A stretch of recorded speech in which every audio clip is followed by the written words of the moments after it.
Good morning, good afternoon, good evening. So I don't know where you're watching this from. I'm the author of this book, Biafra, the Fate of a Nation. As you can see I'm the author of this book.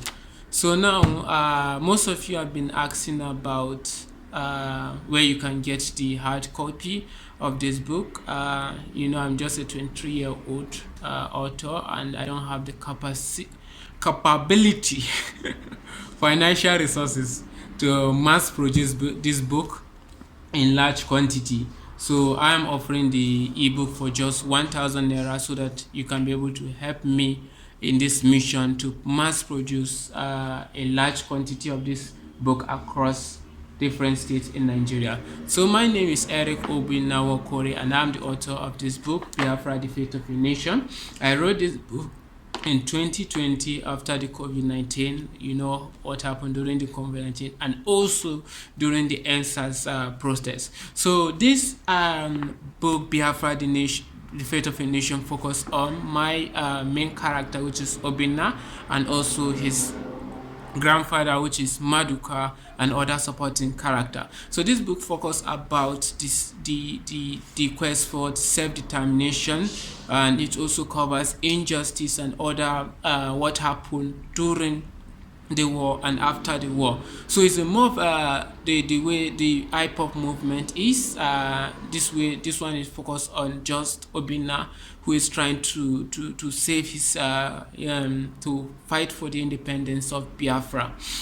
So I have some of the interesting part in this book I would love to share with you, which are my favorite, but I have more interesting part from this novel, and it also covers more my characters Obinna, Maduka, Chibuzo, Musa Dogara, who is the president and the Nigerian army, and also events that happened during the NSAS. You understand?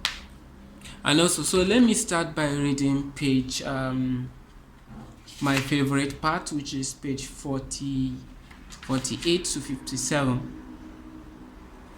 So let me read it for you here. So okay, just hold on a minute.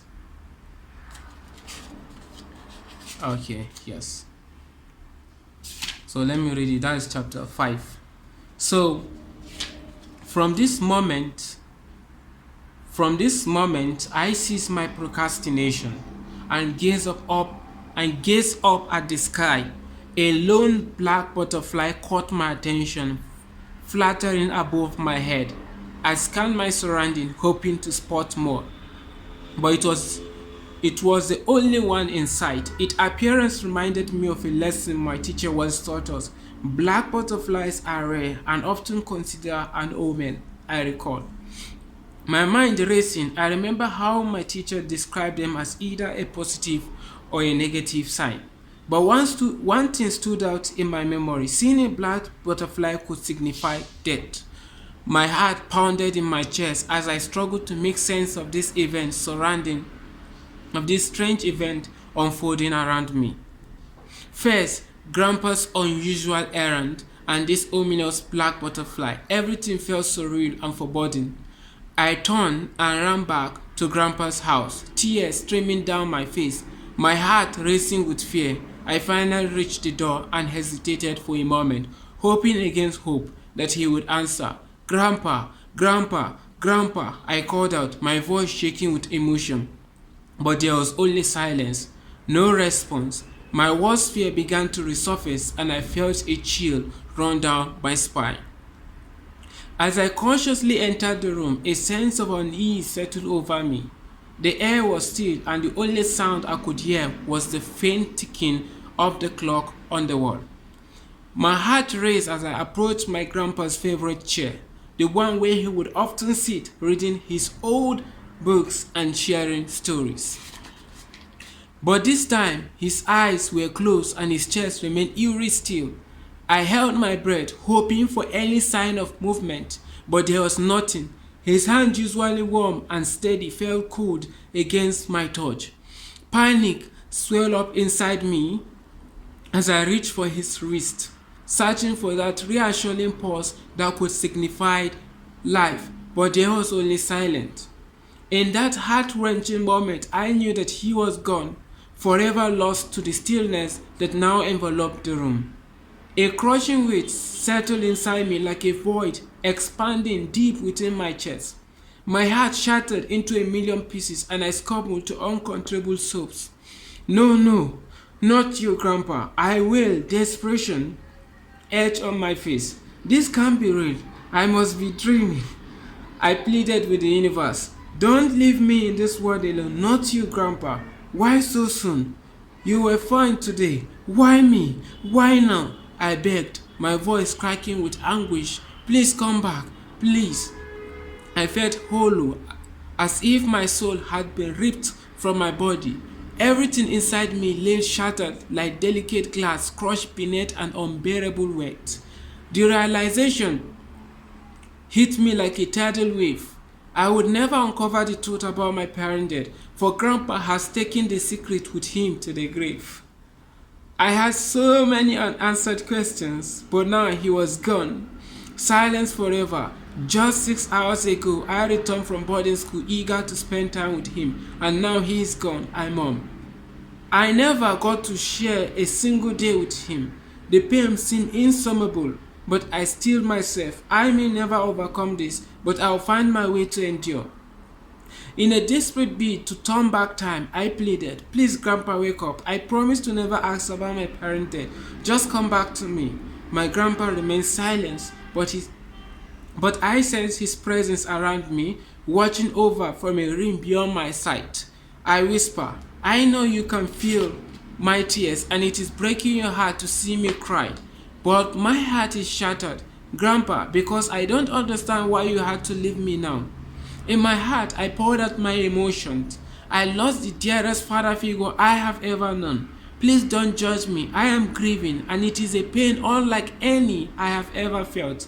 I may be in shock, afraid, angry, or consumed by guilt. Grief is a stormless sea, and I'm navigating its unpredictable waves. I continue. Don't worry. If you think I'm healing, only to see me slip backward. Grief is a lot of interesting part, you understand? So let me read the letter. This letter was addressed by Maduka to his grandson Obinna. So dear Obinna, I am writing this letter to you for 3 reasons.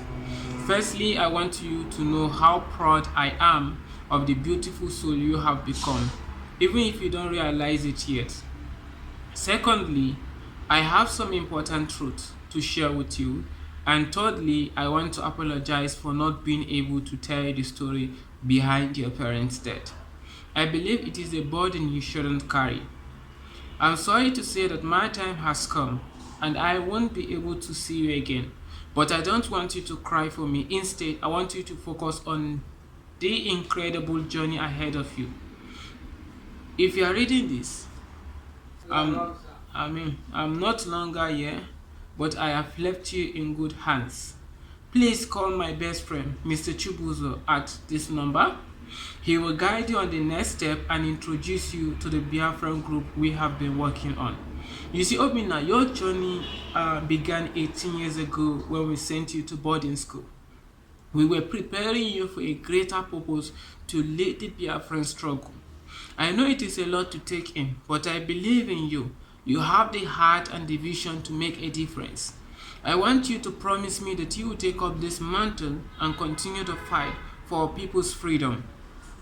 Don't let our effort and those of your parents and countless others who die for this cause be in vain. I know you will make new friends who share your passions and vision. I must confess that we use your book, The New Nation, as a reference point for our plan. And I have had countless visions and dreams that are